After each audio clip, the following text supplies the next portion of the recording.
Welcome to Awake to Oneness Radio. I am Caroline Chang, your host. The mission of Awake to Oneness Radio is to inspire the world to awaken to the universal truth of oneness. Science is now teaching us that all life, everything is energy, and that energy is interconnected and interdependent. So basically, what you do to another person, you're literally doing to another aspect of yourself. Now, science is teaching this, quantum physics and quantum mechanics is not new. It's actually over 100 years old. So this science is not very new. It's not new science, but it isn't mainstream science yet. And also spirituality and ancient wisdom has been teaching the truth of oneness for eons. So it's like science is just now coming to the game of understanding oneness, when ancient wisdom and spirituality has been teaching this truth for eons.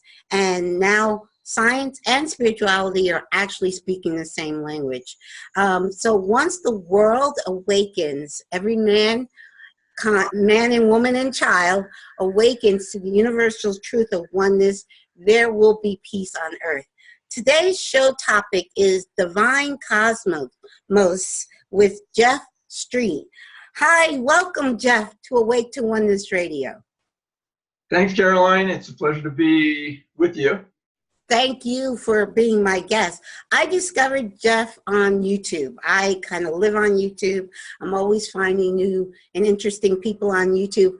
I discovered Jeff's videos on YouTube, saw how much he resonates with what I'm in alignment with, and I invited him on, and he agreed to be my guest. So, Jeff, could you please share with our listeners who you are and share your journey with our listeners?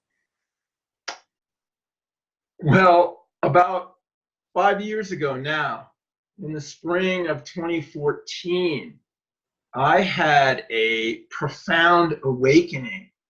Just as a little backstory, I've always been very philosophical as a kid.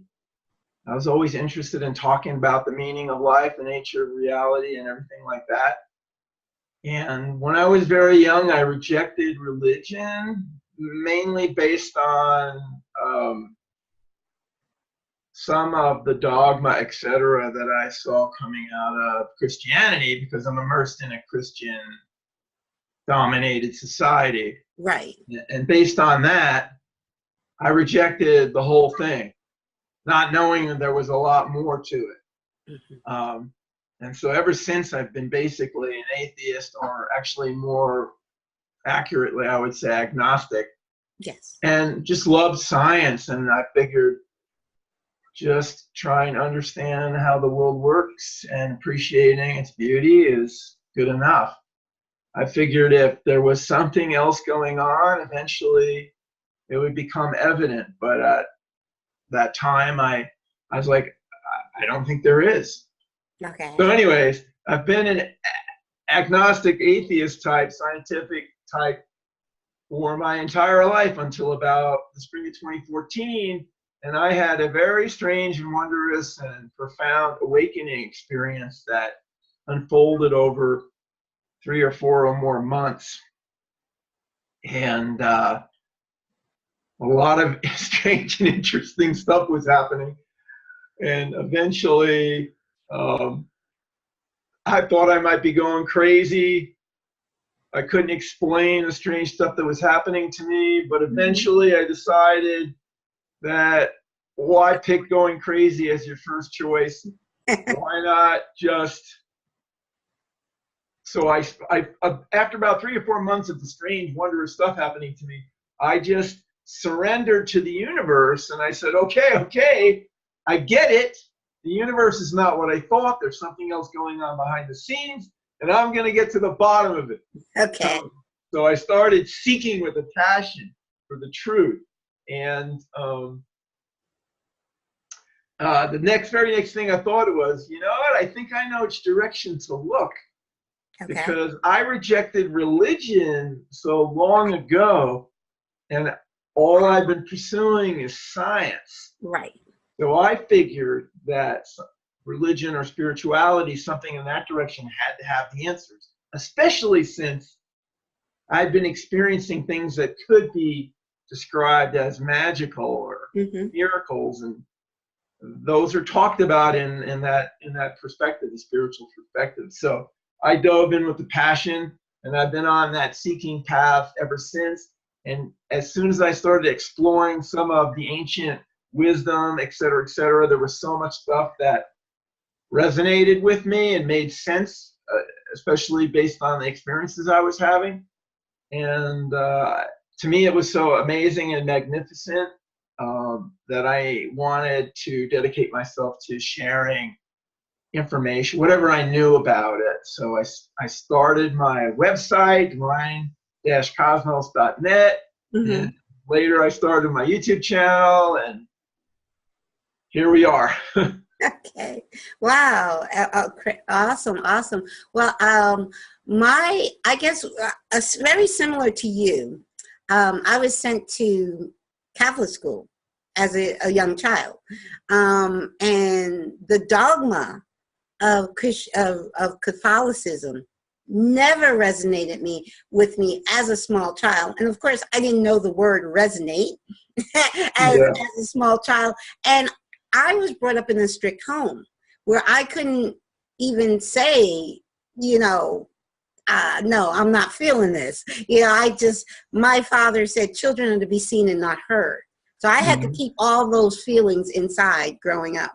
So at a very young age, I said in my teens, I knew innately there was more going on than meets the eyes. So I started searching metaphysically in my teens. So I understand exactly what you're saying there. So, but it was really, for me, it was science. It was quantum physics that helped me to understand metaphysics. The metaphysics I was studying for years sounded good, felt good, but there was a missing piece for me. And that missing piece was solved for me through science, through quantum physics. Yeah, absolutely. Totally understand that. And in fact, the spiritual nature reality, the greater reality, it's all physics. It's science can understand it. It's just that they've had this very narrow conception of what existence is. And as soon as they get over that, we will understand the rest of it as science, as physics. It's just different. Well, I agree with you there. Like I kind of said in my opening, for me, I think the mainstream science is still kind of, balking against quantum physics. The quantum physics is truly saying exactly what metaphysics, spirituality, and ancient wisdom has been saying forever, but it's not mainstream science. So there's kind of like two branches of science right now. It's that old school. This is natural. The mainstream of science is still stuck on the old conception of the nature of reality and existence, and there's a lot. The pioneers of quantum physics, at least one group of them, realized that that consciousness was fundamental, and there was a lot more going on. It just hasn't filtered down because it's so foreign and so strange. And there's quite a few leading edge scientists that are working on all this stuff. It's just that they don't get any airtime because everyone else thinks they're nuts. Exactly. Very true. And I really love it when I do run across, because I've had many scientists on this show. Like I said, science to me was the key to my awakening. So I love talking to scientists on this show that are in the science of oneness, which is not mainstream yet. But there was a scientist I read about recently and discovered on YouTube recently. His name is Robert Lanza. And he actually was named by by the New York Times as one of the top 3 scientists alive today. And he is talking this stuff, you know, teaching about the science of oneness. He is saying, and he's been recognized by the New York Times. So that I was like, okay, he's being recognized by mainstream science, and he's talking this truth of this new, what we would call new science, that is proving that it's all one thing, that yes, consciousness is all there is, and everything is consciousness in a nutshell. So I like to keep things simple because I am not a scientist, but I do understand it. And I like to keep it simple for the layman, because I don't want the layperson to say, I can't understand all this physics, you know, all these equations and all this. I can't understand it. When you really take it at the root, it's very simple to understand. Yeah, it's really exciting because we're on the brink of a convergence of science and spirituality, realizing that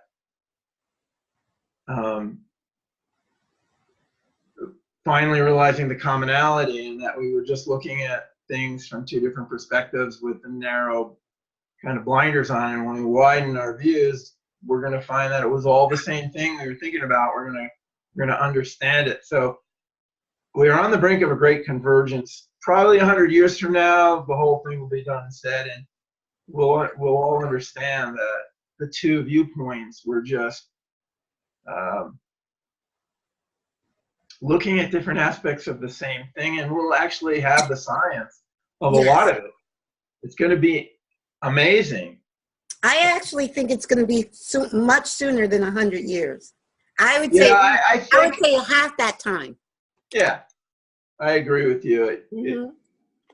Over the next 20 years, I think you're going to see a lot of the transition, or the convergence happen, but it'll trickle out. Definitely. Yeah. Because when you think about it, think about 1900, the year 1900, and what was going on compared to the year 2000. That's just 100 years different. But things have exponentially, things have really, when you compare 1900 to 2000, it's like a world of difference. Now, if you take someone from the 1900s, bring them to the year 2000, and now we're almost 20 years past 2000. You bring them to the year, they'll be like, no, this is, you just took me to another planet, you know, they would think. So imagine, and things are expanding.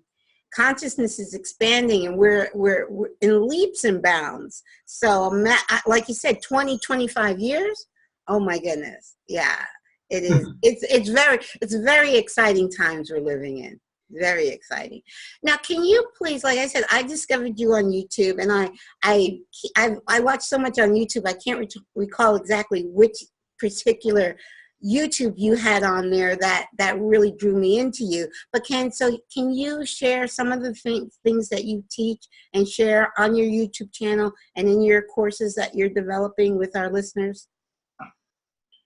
Well, so I've been writing about my understandings of the greater reality for 5 years, and there's basically on my website, and then I like to record them in my own voice and then turning them into video, so you can find my stuff by whatever way you like it. But I write, there's kind of 3 main themes in my writings. Okay. One is what I call spiritual philosophy, which is talking about the shift in consciousness and the ways of being that can create better experiences for us, non-judgment, unconditional love, unconditional forgiveness, acceptance, allowance, and all that good stuff. Yes. And just the big picture spiritual philosophy stuff. Another major theme is hardcore spiritual metaphysics, which I think of as spiritual metaphysics, which I think of as the science of the greater reality. Okay. How does it work?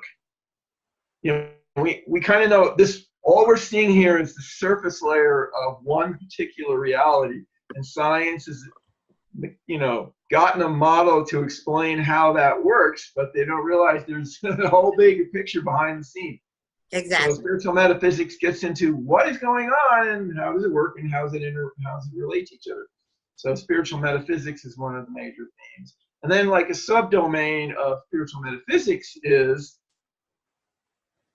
the law of attraction, or the fact that we're creating our reality, that that all realities are, they're not as concrete as we think. They're almost like virtual realities. Right. That we're creating them not just with our choices and actions, but with our thoughts and beliefs and expectations and attitudes. It's a very interesting proposition.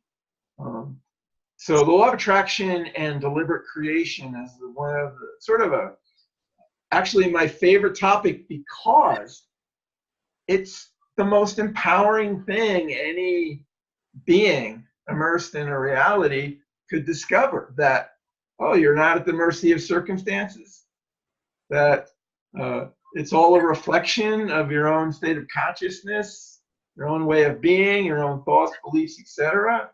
I mean, that's incredibly empowering. So that's my favorite topic, and that's what I'm building an online school. Okay. That's the core of it's like video courses, Mm-hmm. but there will be all sorts of one-on-one support going on in there. And my tentative name for that school, teaching law of attraction and deliberate creation, is the Deliberate Creator Academy. So that's still a work in progress. Cool. I love that. Yeah. Now, all the three theme areas you speak about, I think I speak about interwovenly, like the philosophy, which is, for me, see, I always say this, to me, it really comes down to the oneness of everything. And when you talk about the philosophies of non-judgment, unconditional love, unconditional forgiveness, all of that boils down to the fact that we're all one. So for you to judge another or not be forgiven of another person, you're truly just not, you're judging yourself and not being forgiving of yourself, because that other person is not separate from you. Nothing is separate from you. You're all one. And then you talk about the science of it, which I love, because it was the science that really woke me up. Because science had, I mean, in 7th grade science, when I was studying molecules and atoms, I'll never forget my science teacher. I can't remember his name. I remember what he looks like, but I can't remember his name. I'll never forget. He said, "Nothing is truly solid." Now, this is old school science. We know from old school science, we don't live in a solid universe. Nothing is solid. It appears solid to us, but we know when we discovered those high-powered microscopes, you put anything under a microscope, you really are finding, we were calling them atoms, but now we know an atom is 99.99999% empty space. So we know from old school science, we're not living in the world that we think we're living in. We're not living in the solid world. And then that goes down to the art of deliberate creation, where we are creating it with our thoughts, with our beliefs, with our act, everything. We're creating it, but we're creating it from our higher perspective, our higher self that knows all. So our higher self knows exactly why we're creating this reality. I call it a dream of our own creation, because it's not solid, it's not real. And the first thing we realize when we wake up, when we transition from this life, when we leave our body, we're like, oh, wait a second, I wasn't my body, because my body's there, my body's down there, and I'm still here. I'm still here. You know? So yeah, it's cool, because all three themes that you just talked about, that you mentioned, the categories, those 3 categories, I speak about all the time. So it's like really cool. Yes. So tell us more about this online academy. Yeah, this is my favorite thing. I think it's one of the most important, empowering subjects that anyone can rediscover. So it's Deliberate Creator Academy. Mm-hmm. It's going to be a comprehensive set of video courses, the basics, intermediate, advanced, et cetera, that you can take at your own pace. But in addition, I will have regular like weekly, when you take the video courses, underneath each lesson or session, you can ask questions and get answers from like text, which I will be answering on a regular basis. So you take the course and you get to interact with me on a text question answer basis. And then every week we'll have a live online question and answer on Zoom, where you get to ask questions. So you get more hands-on interactive engagement. Work with me, yeah. And then I'll also be offering one-on-one coaching. Okay. Which, if you, and the school is like a membership thing. Right. You become a member, you stay as long as you want, consume the courses, get involved in question and answers. Maybe once in a while I'll have a special live seminar. And if you need extra help, one-on-one specific to you help, then you can do one-on-one coaching with me. And if you're a member of the school, then the coaching is discounted. There's, you know, I got the coaching will cost something, but it'll be right significantly discounted if you're a member of the school. Yes. Now let me ask you, because since your awakening, I'll call it your awakening in the spring to summer of 2014, which is interesting because that was that time period, the spring into the summer of 2014 was very significant for me. Now my awakening was more in 2010 with What the Bleep, a documentary on quantum physics. But in 2014, the spring to summer, my son was critically ill in the hospital, and he transitioned on July 1st, 2014. And I say transition because I know he's very much with me. He's already told me he's the co-host of this show. He says he loves what I'm doing with the show, and he is the co-host. So I know he's not gone. So, but that time period was very significant. But when I think about it, that time, because now this July 1st will be 5 years since his transition. So in this 5-year period, you've gone through a big transformation in your life. How did that affect your relationship with your family and friends? Because, I'm curious. Yeah.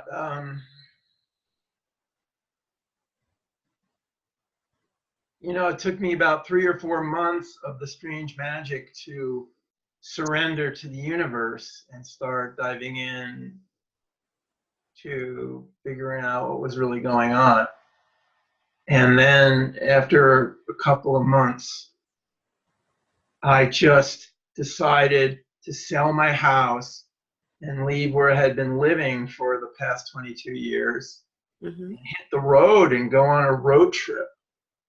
I thought it was just going to be 5 months touring the Rockies. I love nature. I love the mountains. Me too. Turned out to be 5 months touring Natural America.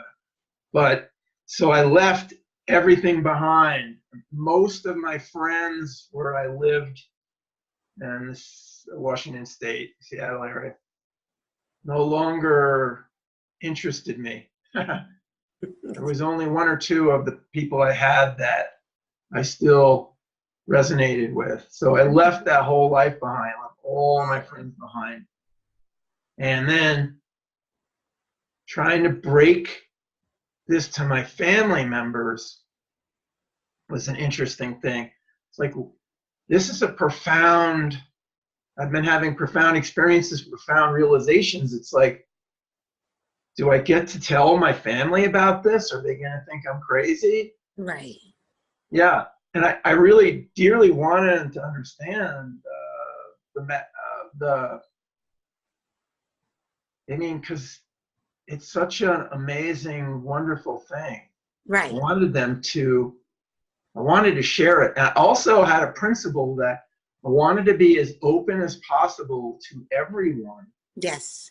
About what was happening and what I was discovering, because I thought you shouldn't hide this, and it could help other people, et cetera, et cetera. So I just had a general principle of trying to share and be open and not be afraid to share what's going on, because I figured it would help other people to Yes. help shift in general. Mm-hmm. So I experimented. So near the end of the trip, I ended up showing up on the East Coast, southern East Coast, where my family lives, and spending a lot of time with them. Had a really great time. And I started sharing some stuff, but I knew I couldn't share with my mother. She's a closed-minded, kind of dogmatic person. So I knew I couldn't really say anything to her. That wouldn't work. I also couldn't tell my sister, because she's like a material girl. Okay. They're non-spiritual, and she's a total material girl. She will totally think I'm crazy. So I knew I couldn't tell. The only person I could tell would be my father. Okay. For some reason, I knew that I could share. So I shared as much as I could, and I kind of pushed the boundary. And he was very polite and understanding on the surface. He did his best to look interested and to, but deep down, I think they all think I'm crazy. It's okay. No, I understand exactly what you're talking about. I mean, I also grew up in a, we're in America. We're surrounded by a lot of Christian groups, and I actually was very active in a Protestant church for a long time. But I was active in that church not because I resonated with the teaching. It was a social gather. I had met a lot of friends, and we would, I was doing the media because I told you, I'm a techie. I told you when I started, I'm a techie. So I was into multimedia design, and I was doing the media for a very large church and had a lot of friends. And, I'm like, I don't really I don't vibe what you guys are teaching really from the pedestal, from the pulpit, but you guys are fun to be around. So when I really awakened in 2007, I was like, but I felt the same way you. I couldn't hide it. I couldn't hide what I was really feeling in my heart, and I had to share it with the world. So this is long before my son got ill and anything. So, but I started to share it with friends, and I was losing friends left and right. I left the church because I was just like, this doesn't resonate with me. I can't keep devoting so much of my time to something that doesn't resonate with me. So I just kind of like you did, I dove into the study of it, especially the science of it. And I lived on YouTube. I got rid of my DirecTV because I wasn't watching TV anymore. I was living on YouTube. Why am I paying all this money to DirecTV and I'm not watching this stuff anymore? Got rid of DirecTV, just lived on YouTube. And then in about 2012, I got to the point where I felt like I want to share it with people. I want to talk to people that understood my language. So I started trying to form groups or go to groups that would resonate, spiritual groups that resonated. And then when my son transitioned in 2014, that's when, 6 months after his transition, Spirit said to me in the middle of the night, do this show. Start this show, gave me the title Awake to Oneness, because it's truly all about us being one in a very simple core of sharing that truth with the world and sharing your light. So, and that will help others. And if it only helps one person, it's worth it. But yeah, so I understand exactly. And my family, I mean, they know what I'm doing with the show. I share it with them. They don't really watch. They think I'm kind of crazy, but I don't come from a big family anyway. My mom and dad are gone already in spirit. My son is in spirit now, and I just have a brother and a daughter. And my daughter listens to me, but I think she still thinks I'm crazy, but it's all good. Yeah. So I shared as much as I could to my dad. Mm-hmm. And then you could tell he was getting overdosed. They start getting glassy eyed. Yeah, right.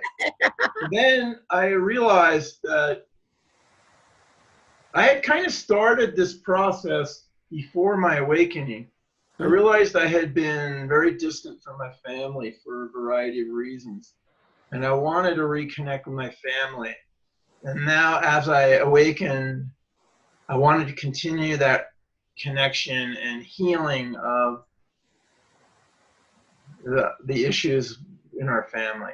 Mm-hmm. So then I just concentrated on being the fun-loving, friendly, caring, demonstrating all the wonderful ways of being with my family without worrying about any theory or any nonsense.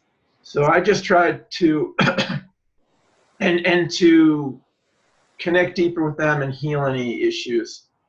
So now I just try to be loving. Okay.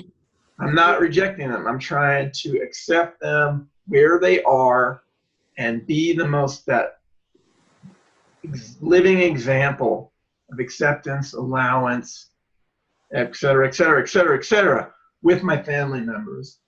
Another interesting thing that started happening after my awakening, but I really didn't, I didn't consciously choose to do this. I just started, subconsciously, I knew that I needed to clear karma. I started reconnecting with all the friends throughout my life that I may have not lost connection with, that there was some karma related to that needed to be healed, and I was trying to heal all my relationships through my life. Mm-hmm. And to a large extent, I did. I balanced the karma with a lot of old relationships.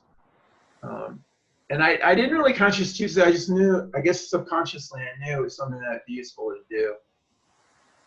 So yeah, now I just try to engage everyone of wherever they're at, and just be a living example of positivity and acceptance and allowance, and just engage people with where they're at and be as compassionate, kind, and positive as possible. I really love that you said that, because in truth, as we awaken, that is being a living demonstration of being awake is the best way to help others. So I agree totally. I remember when it was 2010, when I woke up to the truth of oneness through quantum physics, which was watching What the Bleep. I was so excited. I was like, oh, you guys, don't you get it? We're all one. You got to watch this. And they would watch it. My friends would watch it and like, what? I don't get what you're getting. I don't like this.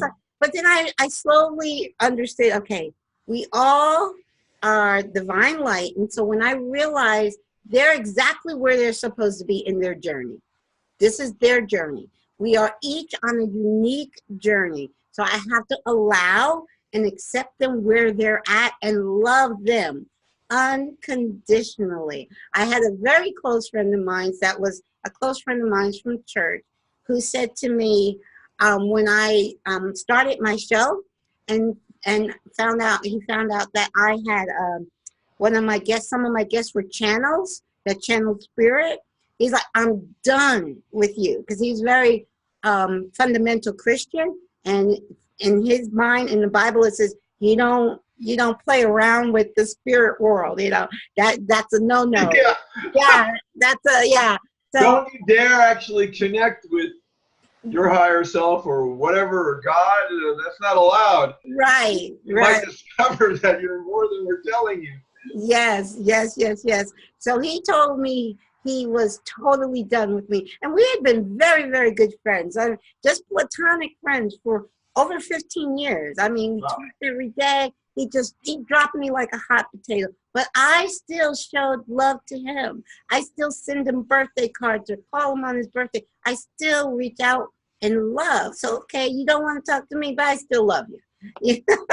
Yeah, you're just doing the minimum stuff that you need to do to let him know that you're you're accepting him unconditionally. Yes. If he ever comes and if he comes around, he'll be, there'll be a ready connection again. So Yes. yeah.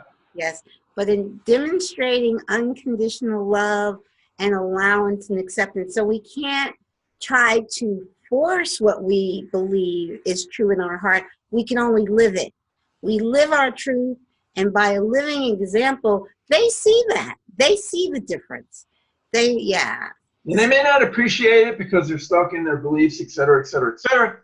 They won't appreciate it regular, but at some point when they're ready, they'll remember, oh, or they'll go, why is that person so happy? What are they doing?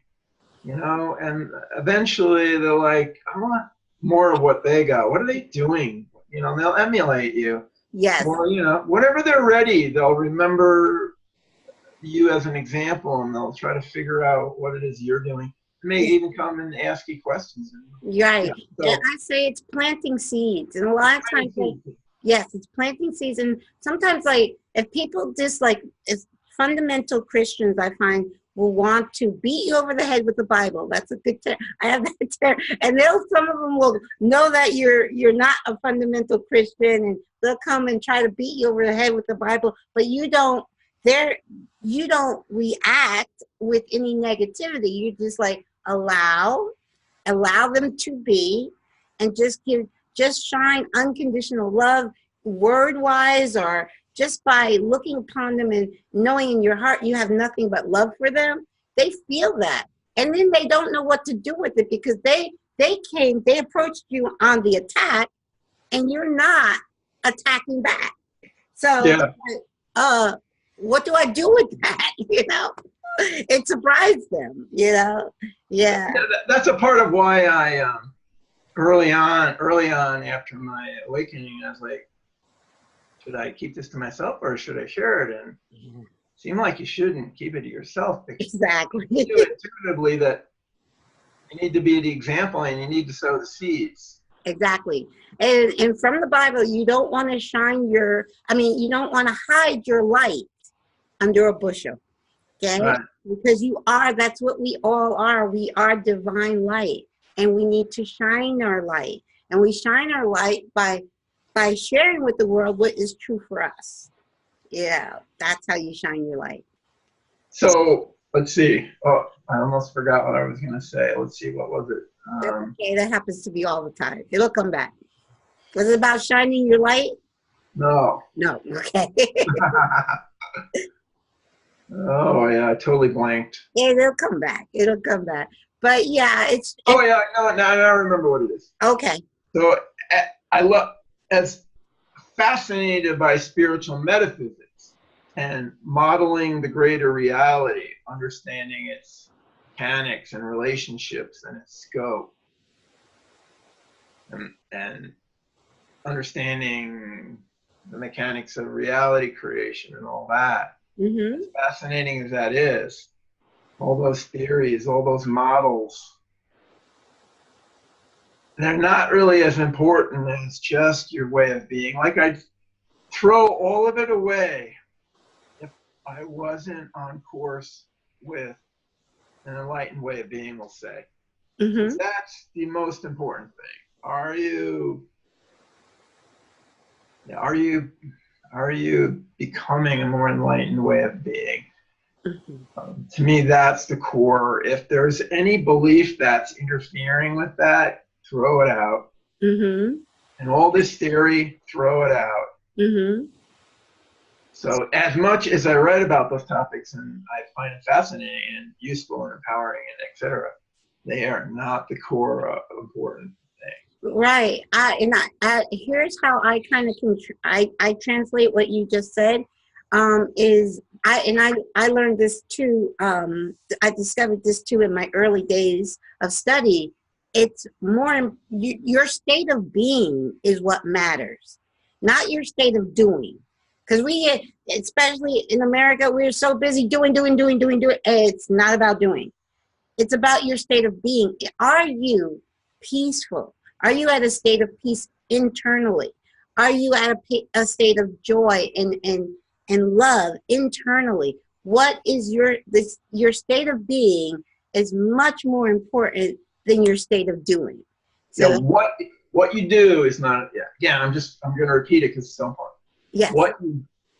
You're not going to change you don't really change the world by doing something. You start by changing the world by being something, being different, being whatever. Your state of being is how you begin to change the world. Of course, your doing will reflect your state of being. Exactly. The way you do things will change, and what you do will change.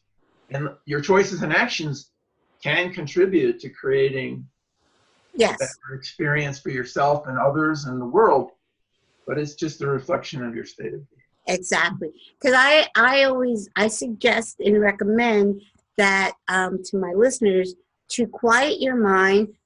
I like to do meditation, especially outside in nature. You were saying you love the mountains. Oh boy, do I love the mountains. And I love to sit by a lake. Oh my goodness. That's where I really love to meditate when it's nice. See, I live in the Poconos. It's not always nice. The way we have 6 months of winter here. But I say to whatever brings you to that state of peace and calm, like if it's running, if it's cycling, if it's hiking, whatever, if it's listening to music, whatever brings a person to that state of quiet beingness, quiet that monkey mind, I say. And so first, ground yourself in being, just being. And then from that state of being, then do. So be first and then do. That's it. That's the way I recommend.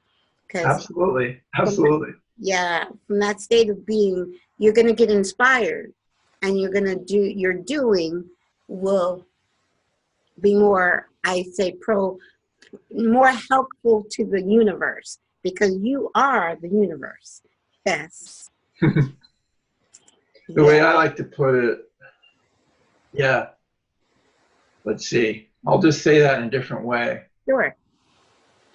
Source consciousness is playing every part in every reality. We are source.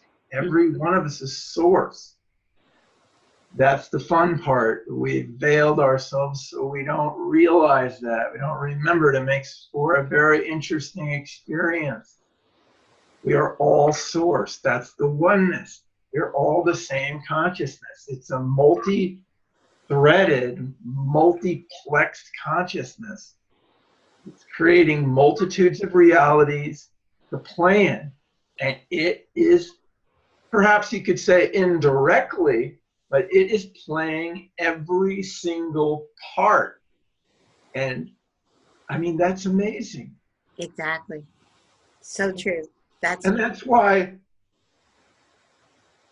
the utmost of care and respect, you should treat every player with the utmost care and respect, because it's just another part of you playing the other part, trying to do the best they can in the circumstances that this part of the game has. Exactly. So true. So true. And I love the fact that as people are awakening, they understand there are no victims. There are no victims and there are no villains. All there is you creating this dream of your own creation. And it's a moment to moment. We didn't talk much about the now, because for me, one of my favorite books is The Power of Now. And I understand that in truth, I mean, we as human beings, we use this thing we call time. We have past, present, future. But in truth, it's all happening now. And that's our power. And so if we remember that in this now moment, to remind ourselves to ground ourselves, to be at peace, to be calm, and to spread that joy, that peace from within outward. And we can do it in every moment, because we can forget in one moment and be like, but then, oh, wait a second, let me remember who I am. Okay. And you can correct it in the next moment, because it's really just about that now moment. So don't beat yourself up about the past. Don't beat yourself up about, because it doesn't really matter. What matters is this now, this very now moment. And it actually ripples out from the now, it ripples out to the past and the future. We think the now only ripples to the future, but the now is all there is, and it ripples in both directions. And actually what really shocked me recently, with I'm so into the science, I discovered that Stephen Hawkins, also from scientific experiment, has proven that the now affects the past as well as the future. I don't know how he did it, but I just read that recently. Yes. I love Eckhart Tolle. He's one of my favorite teachers. Yes. He seems to be, I love his very gentle, yes, humble demeanor. And yeah. Yeah, he's awesome. I love him. I love him. I love his work. I love his book. So I haven't gotten through the second book, The New Earth. I've read the first book, The Power of Now, several times, and I'm like halfway through the second book, The New Earth. But I love his work, and he's very, yes, he lives that being at peace, being present and being peaceful in that now moment. Yes, he does. Yeah, the only way to be completely what's the right word? Yeah, this is what, presence. Yes. To be completely present in the now. Yeah, when you're not completely present now, your mind's spinning circles on the past and past fears and how it might affect what's going on now or in the future, and worrying about the future. You become less and less present in the now, and you can't optimize your experience of the present moment when most of your mind is elsewhere. Right. And, yeah. Yes. It's an important thing. And all that, and it's all fear. Yeah. You're thinking about the past because you're worried something's going to happen that you didn't like, similar to the past, and you're projecting that fear in the future. You're worried it might happen in the future, and all that's coloring your reactions to the present moment, and it's distorting. It's distorting how you're perceiving and reacting. And now. Yeah, in the now, and it's not as nice of a now because of it. Yeah, exactly. You're actually missing the now. You might completely miss the now because you're so yes. lost in all the other parts of what. Yeah, exactly. You're missing the now if your mind is in the past and future, and you're missing the now. And here's the thing too, so cool about the now moment. The now moment is when your subconscious is not at work. Now, when you're past future, it's those subconscious instincts, those subconscious thoughts that are taking control. But when you quiet your mind and you're just present in this now, that subconscious is not in control. It's you, your presence is your conscious being is what is in control in that now moment. That's why the subconscious does not like the now moment. Yeah, you become more conscious and more deliberate, and so you're actually deliberately creating an experience that you want rather than be driven by your subconscious fears, really. Exactly. That subconscious programming, that's what the word I was looking for. Yeah. Because a lot of that subconscious is just programming. Yes. Exactly. So, but that subconscious programming doesn't know what to do with the now moment. Yeah. Oh, I was just looking something up from my website. Thought might be relevant here. Give me a second. Sure. Definitely. And share while you're mentioning it. Share again. I know you mentioned it before, but share again the name of your website so our listeners can totally find you. Divine dash. There's a dash in there between divine and cosmos. Okay. divine-cosmos.net. Yes. And if you go there, you're going to find my entire body of work, everything I've written, shared about my perspective on all of what we've been talking about. There's a free ebook that I offer. Mm-hmm. It's really obvious up in the upper right corner of the website. There's a little pinkish tab, get my free ebook, which is the core of my spiritual metaphysics writings. Okay. A lot of people enjoy.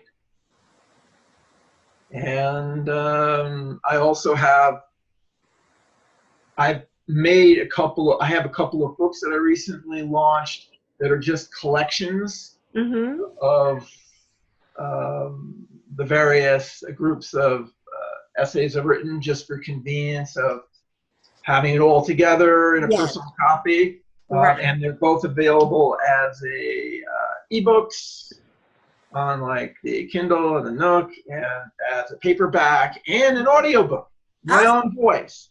Okay, very cool. Let's see. I was looking something up. Yeah, my attitude. So just some of the sayings that I wrote about that kind of represent how I like to go through every moment. What I'm trying to do in every moment is, here's one. Take this day in your hands and shape each moment into something beautiful.